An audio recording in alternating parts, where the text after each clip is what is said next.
Thank you, Mr. Speaker. I rise today to talk about mental health in general and the need for a different mindset about mental health and care in this country specifically.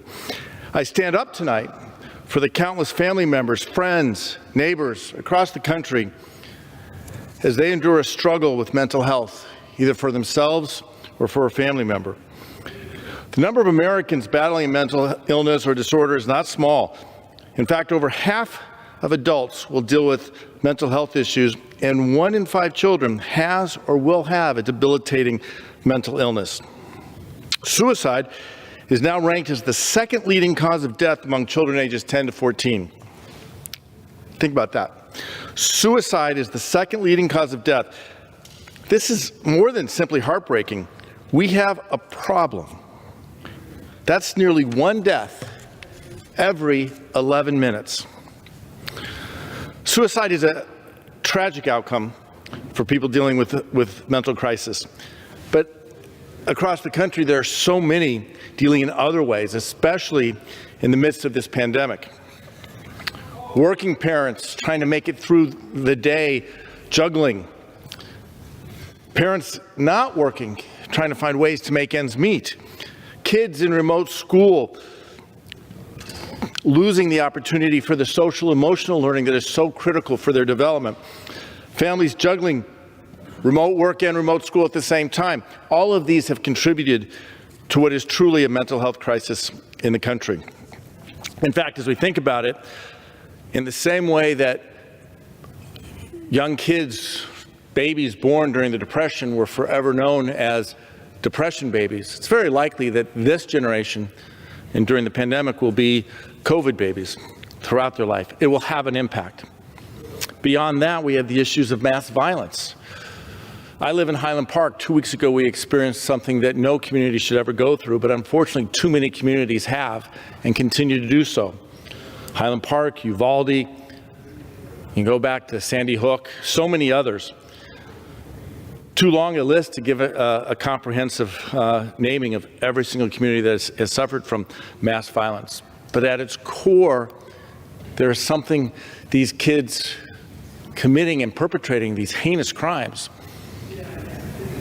monstrous crimes. If we can reach them at an earlier age, maybe we can reduce some of that violence. Nor is this an exhaustive list of all the things, all the aspects of mental health that affect people. We know that the pandemic has made all of us painfully aware of the inadequacies and inequalities of our mental health system. Too late in the process, our system steps in to deal with crises, rather than working on helping people have a strong and confident, healthful life and tackle challenges as they occur. We should be providing holistic mental health care and provide support early and often. At the baseline, Americans are experiencing anxiety and depression at higher rates, and the number of services available just aren't keeping up, putting a crisis on top of a crisis. For those already suffering from mental health issues, the pandemic has increased their symptoms, and experts worry that we will deal with the stressors and effects long after the official end of this pandemic. Everywhere I go, in my district and around the country, I hear stories, some heartbreaking, some just simply frustrating, about people's struggles getting care for themselves and their loved ones. It's not a new problem. In fact, sharing just a couple of personal stories, my first experience of tragedy in the context of mental health, my best friend as a young child in elementary school was a boy named David Siegel. He was a special, kind heart, a brilliant young man. As he aged, we moved apart in middle school. And then I learned that at age 21, he took his own life. His parents were told that he felt as if he was locked in a box. He was so smart and he could see the possibilities available to his friends. He wanted more than anything else what he saw everyone else had. But he knew that it would never be available to him because of the box in which he was locked in. His pain was unbearable, and at 21, he took his life. Years later, I lost a cousin, Jeff, whose pain was also all-consuming. He tried many times to escape his pain. His family tried to help. We all tried to help. He sought therapy, but again, that pain was so all-consuming that ultimately, as a relatively young man, he died by suicide. When we come back to the present moment, I've heard from the Ann and Robert H. Lurie Children's Hospital in Chicago that the pandemic has increased the severity of the mental health crisis in children. During the pandemic, suicide attempts jumped from a pre-pandemic level of 2 to 3 per month to 2 to 3 each and every day. Before the pandemic, Lurie's children would get maybe 50 calls a week for new appointments. At the height of the pandemic, they were receiving 50 calls every single day.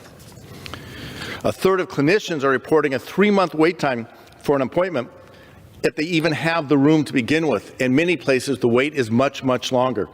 This massive mismatch of supply and demand impacts the quality of care those with appointments are able to receive. Providers have empathy and compassion fatigue, emotional exhumation, and are less personal and less connected with their patients. Older Americans, some of the most vulnerable in our society, are at an increased risk. High levels of isolation increase the risk of depression, cognitive decline, and dementia. Already, 20% of those 55 or older typically experience some form of anxiety and depression to severe cognitive impairment. Additionally, mental health does not only afflict those who have been diagnosed, it touches many other parts of our society.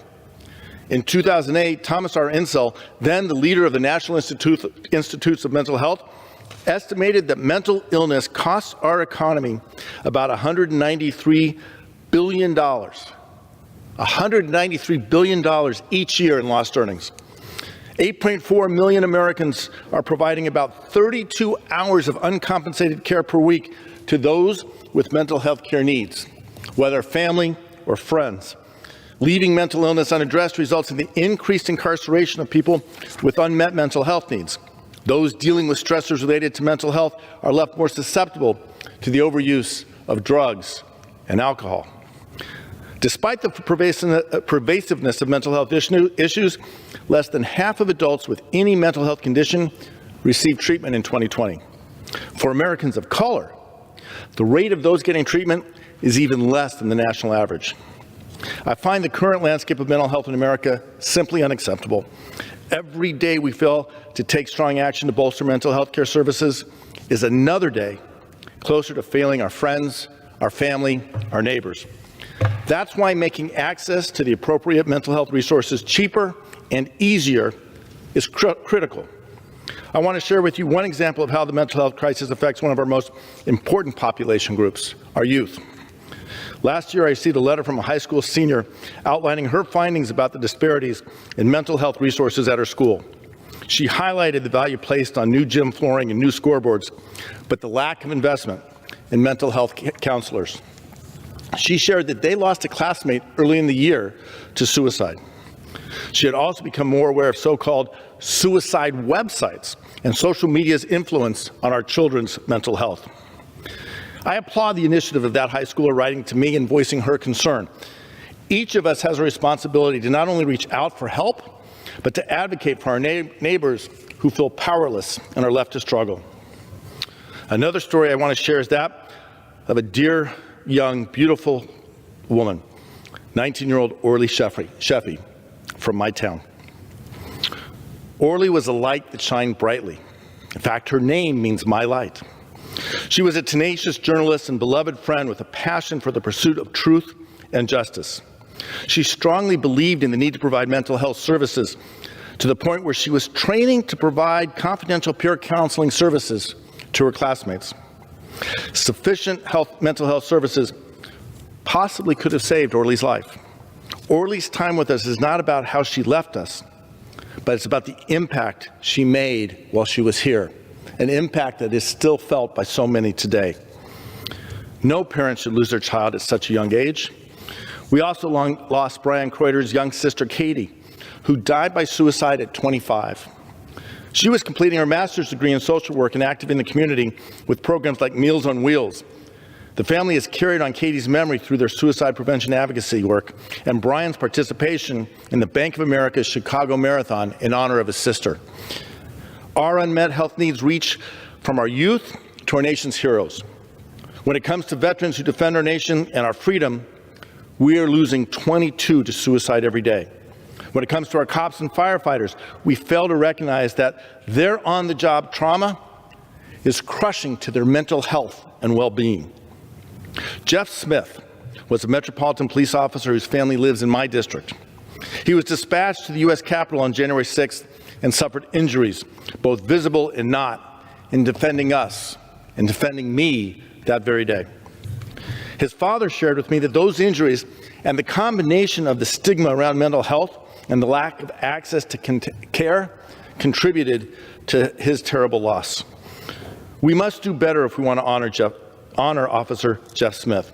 We must do better if we want to honor our veterans, if we want to honor Orly Sheffy, and if we want to honor all those who have lost the terrible mental health issues. We have lost the terrible mental issues of all stripes. Fortunately, I have some positive news to share that is giving me hope and optimism about this mental health crisis. Here in the House, we passed the Restoring Hope for Mental Health and Well-Being Act of 2022 to holistically address Americans' mental health and crisis care needs. One program I'm glad this legislation will help strengthen is the National Suicide Prevention Hotline, which is now 988.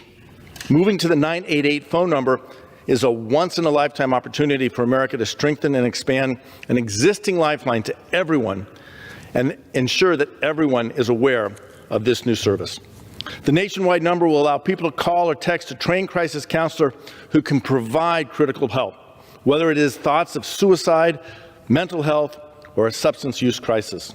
No matter where you are in the country, a well-resourced 988 line will be able to connect a person in the mental health crisis to a trained counselor who can address their immediate needs and help connect them to ongoing care, mitigate healthcare spending with more cost-effective early intervention, help reduce the use of law enforcement to treat mental health issues, meet the rising need for crisis intervention at a grand scale, and importantly, help end the stigma toward those seeking or accessing mental health care. The creation and launch of 988 fills me with hope and optimism that this will not be a last action we take. We will have to make sure that mental health resources are adequately funded for Americans and our healthcare providers and properly managed if we want to see proper success. I will continue to fight for the belief that access to affordable, quality healthcare is our right for every American, not just a reserved privilege for a select few.